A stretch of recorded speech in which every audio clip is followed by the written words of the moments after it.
नमस्कार, आप देख रहे हैं वन इंडिया हिंदी। इस वक्त मैं राजधानी भोपाल के मीनाल स्ट्रीट शॉपिंग मार्केट में हूँ और यहाँ पर मेरे साथ कुछ युवा भाई हैं जो जिनसे जानेंगे और समझेंगे कि आखिर जो छिंदवाड़ा में सिरप कांड हुआ उसका असली गुनहगार और दोषी किसे मानते हैं। भैया, वन इंडिया में आपका बहुत बहुत स्वागत है। क्या नाम है आपका? मेरा नाम है शुभम। भैया, ये छिंदवाड़ा में जो सिरप कांड हुआ, 22 बच्चों की जान चली गई, जी। इस पर आप किसको असली दोषी मानते हैं?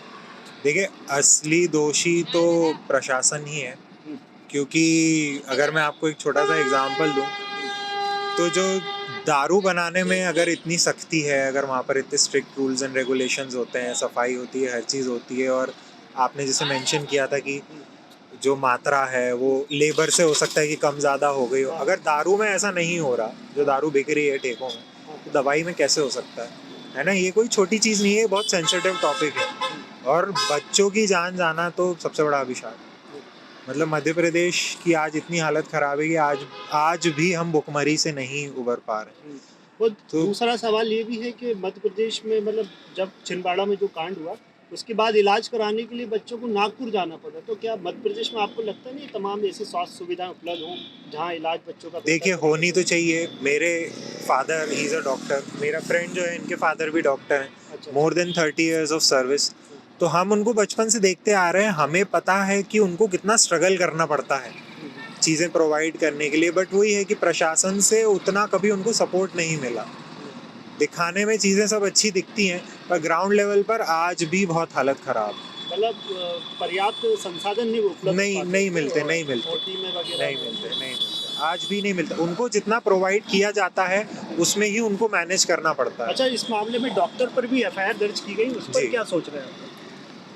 अब देखिए, ये तो थोड़ा सा टेक्निकल चीज़ हो गई, इतना डिटेल अब पुलिस के ऊपर है कि उन्होंने डॉक्टर को क्यों एफआईआर सरकार ने जो तर्क दिया, उन्होंने कहा कि बहुत दिनों से सिम्टम्स आ रहे थे और लगातार डॉक्टर जो सोनी जिन पर एफआईआर दर्ज हुई वो वही उसके बाद भी प्रिस्क्राइब कर रहे थे, वही सिरप लिख रहे थे, इस वजह से उन पर एफआईआर दर्ज की गई। तो आप इससे कितना सहमत हैं? आपको लगता है उनके खिलाफ एफआईआर होनी थी?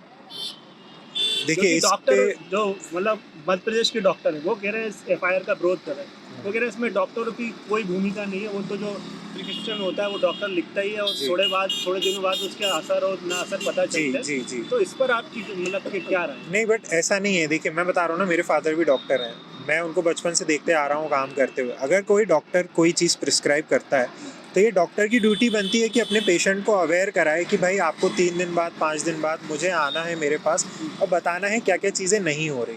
अगर कोई ऐसे सिम्टम्स आ रहे थे और अगर उस डॉक्टर को पता चल रहा था कि भाई ये प्रॉब्लम हो रही है, तो फिर उनको एक्शन लेना चाहिए। उसमें गलती है थोड़ी। हाँ, गलती है, क्योंकि वो डॉक्टर हैं, वो उन्होंने इस चीज़ की पढ़ाई करी, उनको सबसे ज़्यादा पता है इन सब चीज़ों के बारे में, है ना। तो अब क्या सरकार से आपकी अपेक्षा है? देखिए, हमारी तो यही अपेक्षा है कि पहले तो जो भी वो सिरप बन रही थी उसको रोका जाए, और फिर एक पूरा थरो टेस्ट होना चाहिए, A to Z, मतलब ऊपर से नीचे तक क्वालिटी टेस्ट हो, जो भी बेंचमार्क टेस्ट होते हैं दवाइयों के लिए वो रन होने चाहिए, और वो सिर्फ ऑन पेपर नहीं होने चाहिए, ऑन साइट होने चाहिए, ग्राउंड पे वर्क होना चाहिए, तभी कोई सोल्यूशन निकल पाएगा। क्योंकि होता वही है ना, थोड़े दिन बाद कोई और इंसिडेंट आ जाएगा, हम फिर ये भूल जाएंगे। बिल्कुल। भैया जी, क्या सोच रहे हैं आज पूरे कांड को लेकर? आपका क्या मानना है? क्या नाम है आपका? मेरा नाम शैलेंद्र है, और मैं ये मानता हूँ कि देखिए, जैसा इन्होंने कहा, बिल्कुल सही कहा कि डॉक्टर्स की बहुत बड़ी जिम्मेदारी है, क्योंकि देखिए डॉक्टर्स को भगवान माना जाता है।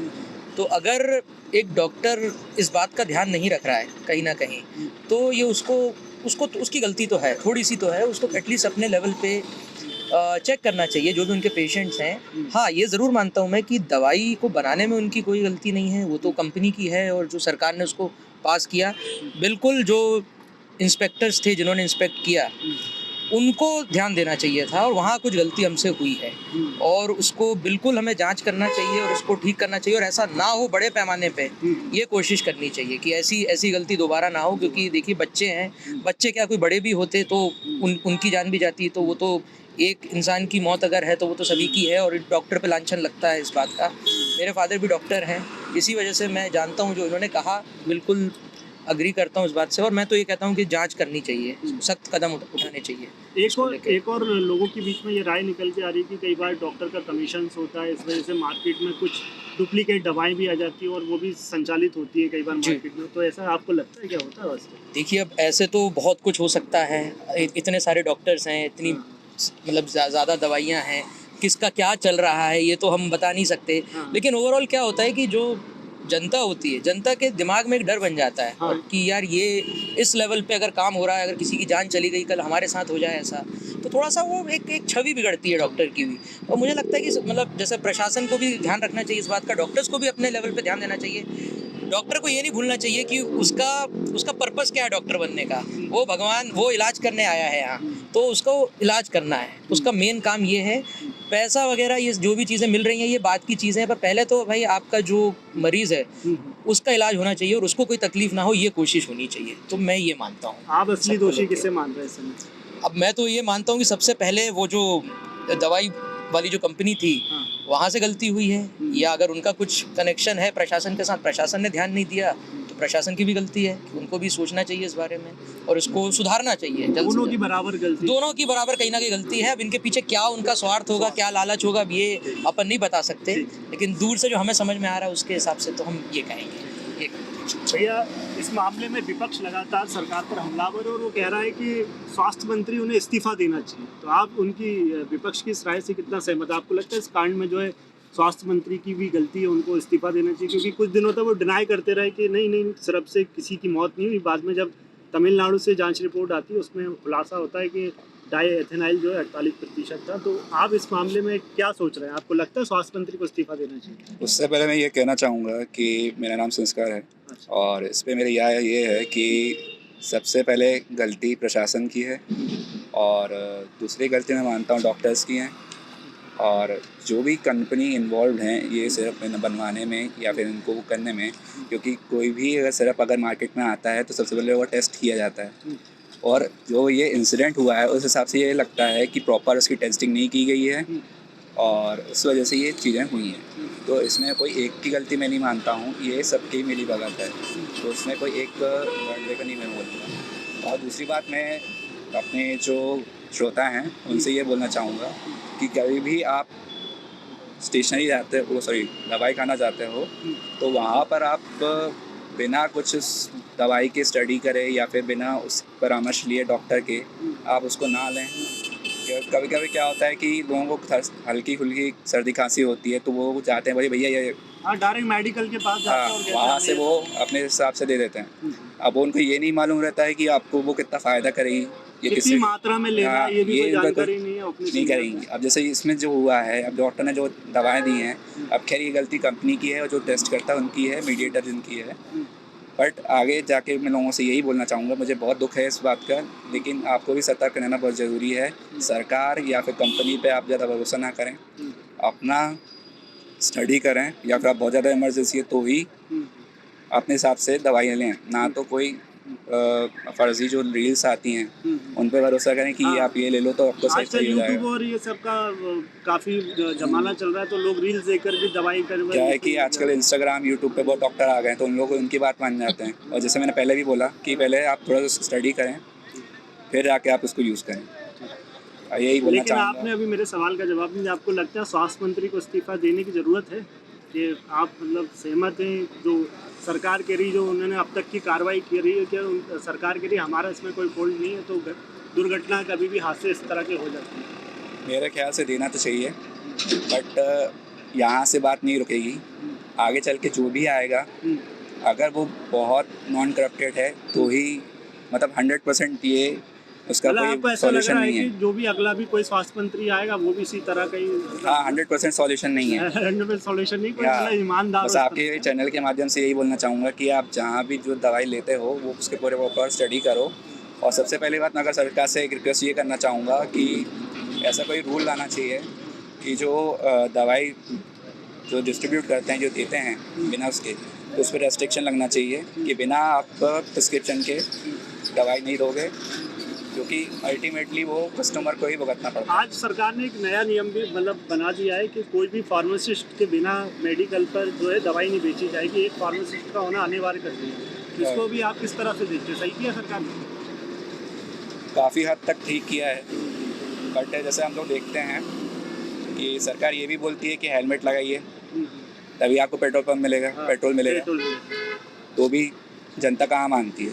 वो तो हम रोज़मर्रा देखते हैं। जुगाड़ निकाल तो ये अगर जैसे मैंने पहले बोला कि कोई 100% सॉल्यूशन नहीं है कुछ ये। कुछ नागरिकों पे भी डिपेंड करती है। हाँ, बट भी यही आपके चैनल के माध्यम से यही बोलना चाहूँगा कि अपने नागरिकों को भी समझ कर रहना चाहिए और देख के पिए, देखिए उसकी। अंकित जी, जो छिंदवाड़ा में सिरप कांड हुआ, 22 बच्चों की जान चली गई, उसकी जानकारी है आपको? सुना तो है, जहरीली सिरप पीने के सुना कारण। है। अच्छा, तो आपको क्या लग रहा है कौन दोषी है इसमें? मतलब सरकार की लापरवाही के कारण बच्चों की जान गई या फिर जो दवाई कंपनी ने जो मिस्टेक दवाई कंपनी की मिस्टेक है, सरकार क्या गलती है इसमें? अच्छा, नहीं सरकार की नहीं, गलती कहीं है। कहीं तो सरकार की भी गलती है इसमें हाँ। कि उनको भी थोड़ा देख रेख करनी चाहिए हर जगह पे। आपके हिसाब से आप बताओ, जैसे आप हमारे बॉस मतलब सर ही हो एक प्रकार से, और मैम लोग हमको क्या पढ़ा रही हैं, आपको जानकारी होना हाँ। चाहिए नहीं। उस प्रकार से ये छोटा सा एग्जाम्पल के तौर पे आपको समझाया है। सरकार की भी कोई गलती होती दवाई है। आती है तो सरकार का काम है जांच करने के बाद वो मेडिकल स्टोर पे पहुंचती है। जब तक जांच किसी तो की हुई। जांच ही नहीं होगी तो ऐसे तो कोई वही हाँ। ये चीज़ अपन को बताई गई है, पर ये हो क्यों नहीं रहा है, वही चीज़ है ना। इसमें सरकार की भी गलती कह सकते हैं और मेडिकल जो वालों की दवाई भी बना गलती, रही थी हाँ, उसकी गलती। उसकी भी गलती कह सकते हैं। आपका क्या नाम है भैया? मेरा मोहित, क्या कर रहे हैं मोहित जी? मैं इधर पढ़ाई कर रहा हूँ। पढ़ाई कर रहे हैं। तो ये मामले को न्यूज़ वगैरह पढ़ते हो आप? नहीं, मुझे इंटरेस्ट नहीं है इनमें थोड़ा। अच्छा, फिर भी मैं चलो बता देता हूँ। 22 बच्चों की जान चली गई गलत सिरप की वजह से। तो इस पर आपका क्या सोचना है? आपको क्या लग रहा है असली दोषी कौन है? सरकार की लापरवाही है या फिर दवाई कंपनी की मिस्टेक है? ये आजकल के नेता है ना, हाँ। वो पैसे खाते हैं। कौन से नेता आजकल के? बताओ इसमें क्या शर्माना है? युवा हो यार तुम। नहीं, युवा की बात नहीं। उसमें देखो 22 लोगों की बच्चों की जान चली गई, कितनी शर्म की बात है। मध्य प्रदेश का नाम पूरे देश में ख़राब हो रहा है। यहाँ तक कि मतलब भारत से बाहर से भी देशों के जो है इसको लेकर प्रतिक्रियाएं आ रही, जो कितनी शर्म की बात है सही मध्य बात, प्रदेश सही। के लिए कि 22 बच्चों की जान चली गई। तो इस पर आप किसकी गलती मान रहे हैं? दोनों की गलती है, शासन प्रशासन शासन दोनों की। तो कुछ और युवा भी हैं, उनसे बातचीत करने की कोशिश करते हैं। भैया क्या नाम है आपका? जी अंशु। अंशु, क्या करते हो आप? मैं स्टूडेंट हूँ अभी 12th स्टैंडर्ड में। कौन से? 12th अच्छा, स्टैंडर्ड में 12 स्टूडेंट। जी। तो खैर मतलब कौन सा सब्जेक्ट है 12th में? जी, मेरा बायोलॉजी प्लस कंप्यूटर साइंस है। हाँ, तो बायोलॉजी तो पढ़ ही रहे हो। हाँ, तो हाँ। फिर तो काफ़ी मेडिसिन वगैरह की हाँ, जानकारी हाँ, रखते थोड़ी हो। बहुत है अभी। अच्छा, थोड़ी बहुत है। तो क्या मानना है तुम्हारा कि इस तरह की दवाइयाँ मार्केट में आ जाती हैं और बिना जांच के वो जो है बच्चों को मतलब बच्चों तक पहुँच जाती है, उसके कारण उनकी बच्चों की किडनी ख़राब होती है और जान चली जाती है, और अब तक 22 से ज़्यादा बच्चों की जान जा चुकी है। तो क्या सोच रहे हो इस पर कि इस तरह का हादसे दोबारा ना हो, इसके लिए सरकार से क्या कहोगे? मेरा तो मानना ये है पूरी गलती प्रशासन की है। उन्हें जानकारी में लेनी चाहिए ये सब चीज़ें। ये बहुत क्रिटिकल चीज़ है। इंसान सोचता नहीं है, जानता नहीं है। अब नॉर्मल युवा जो है वो तो सीधा मेडिसिन ले रहा है, डॉक्टर वो भी सीधा मेडिसिन दे रहा है। Who is responsible? Health minister तो कहाँ पर है वो? हाँ, कहाँ पर है? तो लगता है आपको हेल्थ सोचा तो है नहीं उनने इस बारे में अच्छा। ना, इस बारे में डिस्कशन चल रहा है। कोई नहीं देखने वाला है। कोई नहीं। सिंपल सी बात है, ये सारी चीज़ें दब जाती हैं। दब जाते हैं। अभी मीडिया भी इस बारे में इतना नहीं सोचती है। नहीं, हम तो सोच रहे थे सच्चाई कि यही रात है, में 11 बजे आपसे पूछ रहे हैं। सच्चाई यही है, मीडिया इस बारे में ज़्यादा नहीं सोचती है। और ना ये देश का युवा सोच रहा है। युवा जो है वो ये सब एंटरटेनमेंट, ये सब चीज़ों में लगा रहता है। मेन बात ये है, बस। जो सच्चाई का मामला है, जिन चीज़ों पर सोचना चाहिए, बोलना चाहिए, कोई नहीं बोल रहा है। ना ये देश का प्रशासन बोल रहा है, ना हम बोल रहे हैं, ना आप बोल रहे हैं। आप बोलो थे, थोड़ी देर तक बोलो थे, आपकी बात दबा दी जाएगी। सच्चाई यही है। अभी जैसे आपने ये बना दिया, ये इंटरव्यू आपने डाल दिया, 2-4 लोगों ने सुना, ऊपर बात पहुंची, दब जाएगी। 2-4 दिनों की बातें हैं। तो आप 22 लोग ही तुम्हारे बस। आप सरकार से क्या अपेक्षा कर रहे हैं कि आप दोबारा इस तरह के हादसे ना हो? इसको क्या कहेंगे सरकार से? आपको लगता है मेरी बात इतनी ऊपर पहुंचने वाली है या गवर्नमेंट मानने वाली है? नहीं पहुंचेगी। गवर्नमेंट मानने वाली है? नहीं, मेरी राय तो सिंपल यही है कि हाँ, ये सब इंसिडेंट अब आगे से ना हो, ये सब चीज़ें और ना हो, सरकार थोड़ा सोचे। बट ये इतनी आसान बात नहीं है तो मेरे बोलने से हो जाए। नेपाल वाली बात सुनी होगी आपने, हाँ, वहाँ पर भी बहुत से युवा ने पहले बोला, बट एट दी एंड क्या हुआ? तो वहाँ गवर्नमेंट युवा सड़कों पे आ गए ना। युवा सड़कों पे आए, इसलिए सब सही हुआ। यहाँ पर इंडिया इतनी बड़ी कंट्री है, इतनी बड़ी डेमोक्रेसी है, पर यहाँ नहीं हो पा रहा है। अपने एमपी में ही नहीं हो क्या पा लग रहा रहा है है। यहाँ के युवा जागरूक नहीं है क्या? नहीं है, बट प्रॉब्लम ये है सब नहीं है, सब नहीं है। और इसके लिए सबसे बड़ा जिम्मेदार भी अपनी एजुकेशन ही है। सबको मिल पा रही है, नहीं भी इसलिए मिल पा रही है। गवर्नमेंट मतलब इन मुद्दों पर गवर्नमेंट का ध्यान नहीं जाता, उस तरह की लापरवाही सामने आती है और उसका भुगतान जनता को करना पड़ता है। हाँ, सीधी बात यही है। तो ये देखिए भोपाल के युवा थे, कुछ पढ़ाई करने वाले छात्र भी थे और कुछ इंटरटेनमेंट के लिए काम भी करते हैं। तो उनका मानना है कि सरकार को इस पर सख्त ध्यान देने की ज़रूरत है, आगे इस प्रकार की घटना ना हो। तो बने रहिए वन इंडिया हिंदी के साथ। मैं Alan Malvi, Bhopal. Subscribe to One India and never miss an update. Download the One India app now.